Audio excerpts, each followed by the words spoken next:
Hello traders and investors, this is Rohan Samrekar on behalf of Career Advisory. Welcome you to the weekly equity roundup.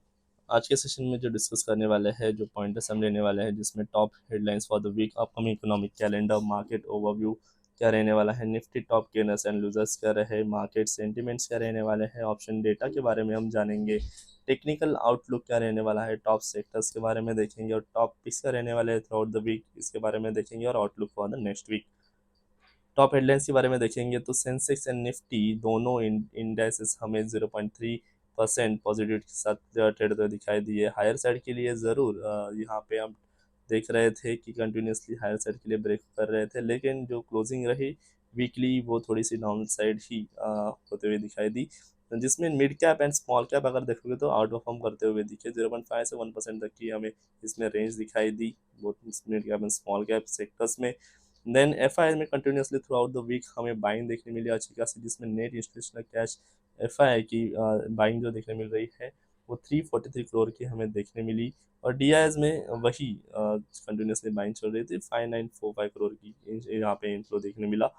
Crompton ग्रिज की next news निकल के आ रही है, जिनमें आप देख सकते हो कि आंध्र प्रदेश में N R E D cap का 16 रूफटॉप ऑर्डर इन्होंने सिक्योर कर लिया है 445 करोड़ का। तो ये एक पॉजिटिव न्यूज़ निकल के आ रही है क्रॉम्पटन के लिए। देन साइन की यहाँ पे नेक्स्ट न्यूज़ निकल के आ रही है, जिनमें यहाँ पे सी एफ को अपॉइंट किया है आर एम सुब्रमण्यम, जो कि फ्राइडे से ही 24 अक्टूबर से ही यहाँ पे उन्होंने ज्वाइन करना स्टार्ट किया है। तो यहाँ पे एक पॉजिटिव न्यूज़ भी कह सकते हैं साइंट के लिए। अगर यहाँ पे कुछ सुधारना होती है तो हमें अच्छी खासी इसमें ज़रूर पॉजिटिव देखने मिल सकती है साइंट में। नेक्स्ट डिफेंस में अगर देखोगे तो यहाँ पे 79,000 करोड़ का प्रोक्योरमेंट प्लान या यहाँ पे all through out the defence stocks के लिए अलॉट किया है। तो यहाँ पे हमें डिफरेंट स्टॉक्स में भी अच्छी खासी तेज़ी देखने मिली, जैसे Bharat electronics, Bharat dynamics, BNO जैसे शेयर्स हमें टॉप परफॉर्म करते हुए दिखे फ्राइडे के दिन। तो ये एक पॉजिटिव न्यूज़ निकल के आ रही है डिफरेंट स्टॉक्स के लिए। इकोनॉमिक कैलेंडर के बारे में अगर देखेंगे तो यहाँ पे देख सकते हो कि जो इंडिया का डेटा आने वाला है 20 अक्टूबर को, industrial production year on year सितंबर का। देन यूएसए का फेड इंटरेस्ट रेट डिसीजन आने वाला है 29 अक्टूबर को। देन जापान का बीओजे इंटरेस्ट रेट डिसीजन आने वाला है 30 अक्टूबर को। Then ECB interest rate decision आने वाला है यूरो का अक्टूबर 30 को। एनबीएस मैन्युफैक्चरिंग पीएमआई अक्टूबर का डेटा आने वाला है चाइना का, जो 31 अक्टूबर को रहने वाला है। एंड 14 नवंबर को डायरेक्ट इंडिया का 2025 बिहार लेजिस्लेटिव असेंबली इलेक्शन होने वाला है, तो उसका रिजल्ट आने वाला है। तो ये सारे डेटा यहाँ पे अपकमिंग डेज में हमें दिखाई दे रहे हैं। मार्केट ओवरव्यू के बारे में देखेंगे तो निफ्टी एंड सेंसेक्स जैसे हमने बात की 0.3% के पॉजिटिव के साथ ट्रेड हुए दिखाई दिए। Nifty mid cap and Nifty small cap में यहाँ पे हमें पॉजिटिव देखने मिली 0.56 एंड 0.83% रिस्पेक्टिवली, हमें अच्छी खासी पॉजिटिव दिखाई दी। अगर सेक्टरल पिक के बारे में अगर देखोगे तो यहाँ पे Nifty IT, Nifty PSC bank, Nifty metal, Nifty media हमें आउट परफॉर्म करते हुए दिखाई दिए। बाकी डाउन साइड के देखो तो Nifty bank, Nifty auto, Nifty FMCG, Nifty financial services में हमें नेगेटिव मूवमेंट दिखाई दी। ग्लोबल मार्केट ओवरव्यू में अगर बात करें तो यहाँ पे देख सकते हो कि ओवरऑल सारे सेक्टर्स में और ऑल मार्केट्स में हमें यूएस, एशियन, यूरोपियन इंडाइसिस, सारे इंडाइसिस में हमें पॉजिटिविटी ओवरऑल दिखाई दी, जिसमें डाउ जोन्स 2.22% के पॉजिटिव के साथ ट्रेड होता दिखाई दिया। S&P 500 1.96% के पॉजिटिव के साथ ट्रेड होता दिखाई दिया और नास्दाक भी 2.24% पॉजिटिव के साथ ट्रेड होता दिखाई दिया। ओवरऑल अगर निकाय शंघाई कंपोजिट एंग्जाइम के एशियन मार्केट के ऊपर भी अगर बात करें तो यहाँ पे भी हमें अच्छी खासी तेज़ी दिखाई दी। अप्रॉक्स 3% तक यहाँ पे हमें तेज़ी देखने मिली। फिर से डैक्स और कैक के बारे में अगर बात करें तो यहाँ पे फिर से में 3.11% की यहाँ पे ओवरऑल तेज़ी देखने मिली। डैक्स में 1.72% की और कैक में 0.63% की यहाँ पे ओवरऑल हमें तेज़ी देखने मिली। तो ओवरऑल सारे मार्केट्स में हमें throughout the week positive movement देखने मिला। Weekly top gainers and losers के बारे में अगर बात करें तो यहाँ पे देख सकते हो जैसे Shriram finance, Hindalco, Asian Paints, Reliance Industries, Axis Bank, इन सारे शेयरों में अच्छी खासी तेज़ी तेज़ी हमें देखने मिली। बाकी लूजर्स के बारे में अगर देखेंगे तो इटर्नल लास्ट वीक भी था, ये वीक भी इसमें अच्छी खासी गिरावट देखने मिली। Then Wipro, UltraTech cement, Adani ports, ICICI bank, ये सारे शेयरों में हमें डाउनफॉल होते हुए दिखाई दिया।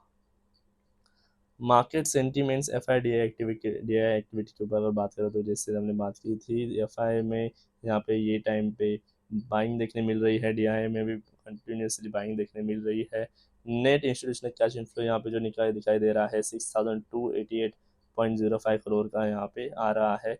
एफ आई की एक्टिविटी ऊपर अगर बात करें तो index futures, index options, index stock futures and stock options, इन सारों में एफआई ने कंटिन्यूसली बाइंग की है, तो अच्छी खासी इनमें भी हमें बाइंग देखने मिल रही है। ऑप्शन डेटा के ऊपर अगर बात करें तो यहाँ पे आप देख सकते हो कि हाईएस्ट पुट ओवर 25,500 लेवल पे देखने मिला, हाईएस्ट कॉल ओवर 26,500 लेवल पे हमें देखने मिला, highest volume put activity 25,800 level पे हमें देखने मिला और highest volume call activity 25,900 level पे हमें देखने मिली। Fresh OI put side 25,700 level पे ऐड होता हुआ दिखाई दिया, fresh OI call side 26,000 level पे ऐड होता हुआ दिखाई दिया। पुट कॉल रेशो ऊपर इंटरेस्ट के ऊपर अगर बात करें तो यहाँ पे आप देख सकते हो कि 1.54 से यहाँ पे कंटिन्यूसली गिरता हुआ दिखाई दे रहा है, तो कहीं ना कहीं मार्केट में यहाँ पे ज़रूर सपोर्ट हमें दिखाई दे सकता है। 0.65 पे अभी चल रहा है, तो यहाँ पे हम एक्सपेक्ट कर सकते हैं कि 25,700 एज एन सपोर्ट लेवल फिलहाल के लिए लेके चल सकते हैं। बैंक निफ्टी के ऊपर अगर बात करें तो हाईएस्ट पुट ओवाई और यहाँ पे देख सकते हो 56,000 लेवल पे हमें देखने मिला, हाईएस्ट कॉल ओवाई 58,000 लेवल पे हमें देखने मिला, highest volume put activity 57,500 level पे देखने मिली और highest volume call activity 58,000 level पे हमें देखने मिली। Fresh OI put side 56,000 level पे ऐड होता हुआ दिखाई दिया और fresh OI call side 59,500 level पे ऐड होता हुआ दिखाई दिया। Put call ratio open interest के ऊपर बात करें तो यहाँ पे आप देख सकते हो 1.11 से घट के 0.83, मतलब अभी कंटिन्यूसली आप अगर देखोगे, अब पहला डेटा तो 1 के ऊपर ही कंटिन्यू से चल रहा था, अभी कहीं जाके 1 के नीचे यहाँ पे पीसीआर ओवाई यहाँ पे ट्रेड होता दिखाई दे रहा है। लेकिन अभी जो व्यू रहने वाला है बैंक निफ्टी में वो बुलिश का ही रहने वाला है, बाय ऑन डिप कंटिन्यूसली इसमें हम लेके चलने वाले हैं। टेक्निकल आउटलुक में अगर बात करें तो यहाँ पे आप देख सकते हो कि जब से ये फॉलिंग चैनल ब्रेकआउट हुआ है तब से कंटिन्यूस से हायर साइड जा रहा था, लेकिन अभी फिलहाल लास्ट 3 डेज से नेगेटिव कैंडल्स बनना स्टार्ट हुई है, तो यहाँ पे हम एक्सपेक्ट करते हैं कि जो हायर ब्रांड था फॉलिंग चैनल का, वहाँ पे रिटेस्ट होने के चांसेस यहाँ पे फिलहाल बन सकते हैं। अराउंड 25,400 का यहाँ पे एक सपोर्ट निकल के आ रहा है, देन 20,200 का नेक्स्ट सपोर्ट यहाँ पे बन सकता है। हायर साइड के लिए देखोगे तो 26,277 जो ऑल टाइम हाई है वो हम एज ए रेजिस्टेंस लेके चलने वाले हैं। देन अगर वो ब्रेक होता है तो आराम से हमें 26,500 तक की रेंज निफ्टी में दिखाई दे सकती है। बैंक निफ्टी के ऊपर बात करें तो जब से ऑल टाइम हाई ब्रेकआउट हुआ है कि उसके ऊपर ही फिलहाल सस्टेन रह रहा है, तो यहाँ पे अभी फिलहाल वही रिटेस्ट के नियर ही ट्रेड हुआ दिखाई दे रहा था, तो यहाँ से एक रिवर्सल कैंडल फॉर्म होती है पॉजिटिव, तो हमें वापस से जो ऑल टाइम हाइज है वो फिर से ब्रेकआउट होते हुए दिखाई दे सकता है। फिलहाल के लिए 59,000 एक रेजिस्टेंस लेके चल रहा है, देन फिर 60,000 नेक्स्ट रेजिस्टेंस रहने वाला है, क्विक बेसिस पे 56,000 एज ए हम सपोर्ट लेके चलने वाले हैं। यहाँ पे जो टॉप सेक्टर में हम पिक करने वाले हैं, लास्ट टाइम जो किया था एफएमसीजी था, लेकिन अगर ये आप देख सकते हो कि ब्रेकआउट होने के बाद फिर से ये रिटेस्ट हुआ है और हाइयर बैंड जो है फॉलिंग चैनल का उसके ऊपर ही यहाँ पे कैंडल क्लोजिंग आई है, तो ये वीक के लिए एफएमसीजी यहाँ पे अच्छा खासा परफॉर्म करने के चांसेस ज़रूर यहाँ पे बढ़ जाते हैं। तो फिलहाल के लिए यहाँ पे एफएमसीजी हम सिलेक्ट करते हैं, जहाँ पे आप देख सकते हैं 58,300 का हायर साइड के लिए एक हार्डल बना हुआ है, अगर वो ब्रेक होता है तो 60,000 तक की रेंज यहाँ पे हमें आराम से दिखाई दे सकती है। डाउन साइड के लिए देखोगे तो 54,000 देन 53,000 ये दो लेवल एज ए हम सपोर्ट लेके चलने वाले हैं। इसमें से ही अगर देखोगे एफएमसीजी में, आईटीसी में फिलहाल के लिए हमें अच्छी खासी मूवमेंट देखने मिल रही है, तो यहाँ पे आप देख सकते हो फॉलिंग चैनल का यहाँ पे ब्रेकआउट होने के चांसेस यहाँ पे बन रहे हैं। अगर फॉलिंग चैनल के साथ साथ 200 पीरियड मूविंग एवरेज के ऊपर भी प्राइसेस अगर सस्टेन रहते हैं तो हमें और अच्छी खासी आईटीसी में मूवमेंट देखने मिल सकती है। तो फिलहाल के लिए 416 लेवल पे बाइंग एंट्री इनिशिएट कर सकते हैं विद 441 टारगेट के साथ, और जो स्टॉप लॉस रहने वाला है 403 लेवल के नीचे रहेगा। नेक्स्ट यहाँ पे आप देख सकते हो कि क्यूमेंस इंडिया, ये जो स्टॉक निकल के आ रहा है जिसमें हम देख सकते हो all time high already breakout हो चुका है, और ये जो गोल्डन क्रॉसओवर हुआ था उसके बाद 50 पीरियड मूविंग एवरेज में फर्स्ट टाइम रिटेस्ट लेने के बाद अच्छी खासी बाउंस बैक हायर साइड के लिए देखने मिल रही है। तो यहाँ पे एक्सपेक्ट कर रहे हैं कि 4183 पे अगर एंट्री लेते हो तो 4433 का यहाँ पे टारगेट लेके आप चल सकते हैं। एसएल जो रहने वाला है 405357 लेवल के नीचे रहने वाला है। नेक्स्ट स्टॉक लेके चलने वाला है क्रेडिट एसेस का।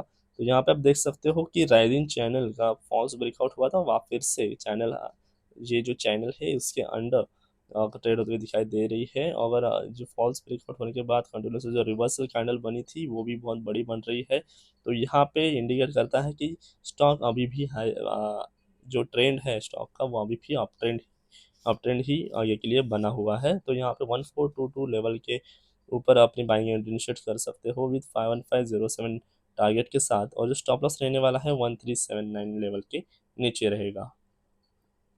लास्ट वीक जो स्टॉक्स प्रेफर किए थे जिसमें हम देख सकते हो मारिको, बजाज पेंट एंड एसपीएफसी, इन तीनों स्टॉक्स में दिया था, जिसमें मारिको में फिलहाल के लिए 1.20 की निगेटिव साथ ट्रेड कर रहा है। अभी तक किसी भी स्टॉक्स में यहाँ पे एसएल नहीं हुआ है, तो तीनों भी स्टॉक्स आप होल्ड रख सकते हो। बाकी बजाज पेंट और एसपीएफसी में यहाँ पे हमें पॉजिटिव मूवमेंट देखने मिल रही है throughout the week closing basis पे। तो ओवरऑल जो परफॉर्मेंस यहाँ पे निकल के आ रहा है वो पॉजिटिव ही निकल के आ रहा है। तो ऐसे KD advisory commodity news and KD advisory equity update जानने के लिए इन क्यूआर कोड को स्कैन करके आप हमारे व्हाट्सएप चैनल के साथ जुड़ सकते हो। यहाँ आपको equity market and commodity market related सारी न्यूज़, अपडेट एंड इन्फॉर्मेशन मिलती रहेगी। Thank you so much.